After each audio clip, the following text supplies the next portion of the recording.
diciamo, noi non proponiamo lavoro, noi diciamo abbiamo un programma rivoluzionario semplicemente perché è matematica. Rinunciare al debito pubblico significa da subito distribuire queste manovre finanziarie alle famiglie direttamente, non alle banche, come è successo con la banca del PD di Bersani, col Montepaschi di Siena, con la nostra IMU hanno ripianato i loro debiti.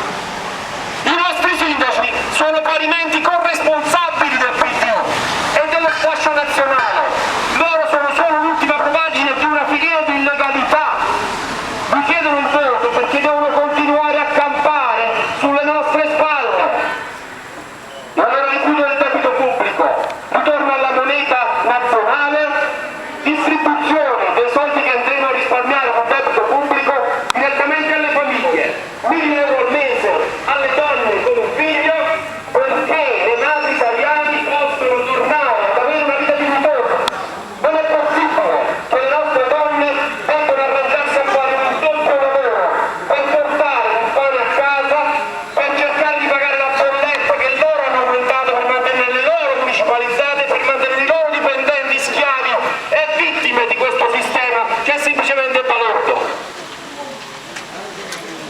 Secondo passaggio, riduzione drastica